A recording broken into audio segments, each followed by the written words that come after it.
Hello. So, in history, recent history, I should say, American history, there have been several presidents who have been working towards getting a Nobel Peace Prize or have been awarded a Nobel Peace Prize for various reasons. Some probably not so deserved, some really deserved. So, of late, we've been witnessing an embarrassing hunt for Nobel Peace Prize by President Trump. It's kind of strange to see an accomplished person, a leader of a country, try to hunt down a Nobel Peace Prize. It just doesn't behoove the role. In any way, let's take a look at other presidents, US presidents who have received a Nobel Peace Prize. Barack Obama, the 44th president of the United States, had been in power less than 9 months when he was awarded a Nobel Peace Prize in 2009. So, what was the reason for it? Well, for his extraordinary efforts to strengthen international diplomacy. Really? So, well, how many bombs did President Obama drop on Pakistan and Afghanistan and other places to strengthen international diplomacy? Well, a simple search on Google indicates President Obama dropped more than 26,000 bombs. 26,000 bombs on 7 countries without congressional approval, mind you, in 2016. So, a very well deserved Nobel Peace Prize, isn't it? Again, some people say the reason for the award given to him were extraordinary efforts to strengthen international diplomacy and cooperation between peoples. Yep, we saw how that worked out.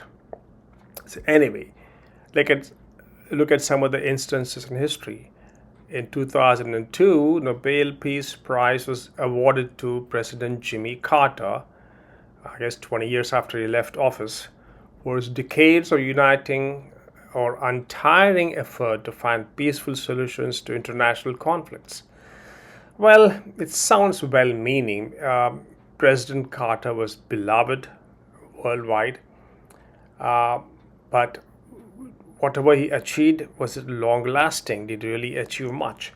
Perhaps he was involved in some archy troubles. Probably President Carter got some brownie points for his Habitat for Humanity efforts and so on. So I guess we can't grudge him too much for a Nobel Peace Prize. Okay, looking back further in history, President Theodore Roosevelt won in 1906. Now, what is the reason for this Nobel Prize, you might say? Well, his role in negotiating the end to the Russian Russo-Japanese War at the time.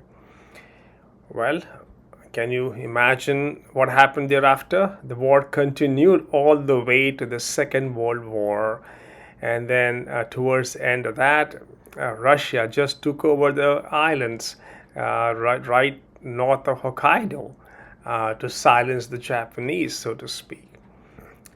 It's good intention by President Theodore Roosevelt, but he couldn't probably, or the Nobel Peace Committee didn't foresee the fragility of such efforts and probably the hype that went into such achievements, I might say.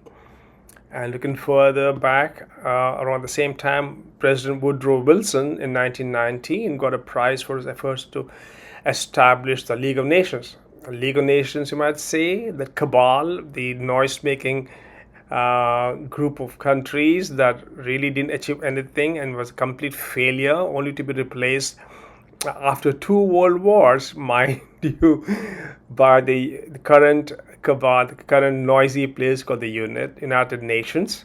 Well, the League of Nations precursor to that. How much of an achievement was that? Again, good intention and all, probably I'd say a failure at international diplomacy or establishing a new world order. Anyway, that's President Woodrow Wilson. So, do we remember how President Anwar Sadat and Israeli Prime Minister Menachem Begin were jointly awarded an award in 1978 for the negotiations in the Camp David Accords? one might say that was one of the more successful attempts at peace, and probably the Nobel Peace Prize deserves some kudos for finally having one good narrative for the prize being given. Anyway, that laid the groundwork for the first peace treaty between Israel and an Arab nation. And Egypt and Israel have been rather calm and not fighting with each other every day since the time. So I guess well deserved to some extent. Anyway, recently we had President Trump, who seems to be chasing a Nobel Peace Prize now. From day one, it appears. I could be wrong, but he had declared he would bring a peace between Ukraine and Russia in one day.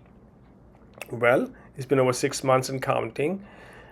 There's a hype during election season, and then there's reality, and the reality is such that it sort of takes you down a bit, a notch or two.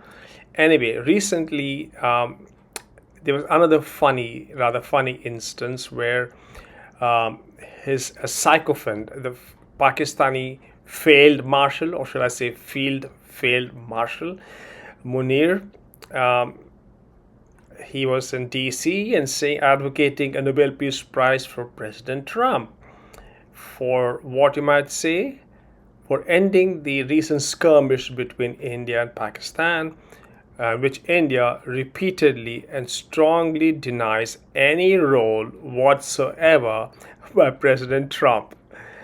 Anyway, be that as it may, President Trump embarrassingly mentions that achievement almost every week. I find it cringeworthy. It's time he gave up beating a dead horse, trying to say he achieved peace between India and Pakistan. They've been fighting for 70 some years, and no single phone call by President Trump or anybody else is going to put an end to that skirmish. And really, it's kind of cringeworthy to seek that. I would give it up if I were him. Anyway, for several decades now, probably even before the First and the Second World Wars, I would imagine, Armenia and Azerbaijan have been at each other's throat, fighting over the region called Nagorno-Karabakh. They both want it, both have killed for it. It goes like a seesaw back and forth. Azerbaijan seems to have had some success in getting a chunk of that territory in the last few years. Be that as it may, President Trump called both those presidents to come over and sign a peace deal of sorts. Well, it did happen recently, and after the signing of the peace deal, how long will it last? Days, weeks, years? Let's see. Anyway, the Azerbaijani president again turned into a sycophant and said President Trump deserves a Nobel Peace Prize. If you ask me, it's kind of crazy to think that war will end now because of some hurried deal, in a total hurry, signed in DC. It's kind of delusional to some extent. Be that as it may, you'll always find sycophants worldwide willing to give someone strong like President Trump, a strong man, a Nobel Prize or two, and President Trump might finagle one sooner or later. But it kind of makes the whole country, the USA, the most powerful nation in the world, embarrassed, doesn't it, to see the president chase a peace award like that? I think we deserve better. Anyway, let's watch the fun and see how it goes.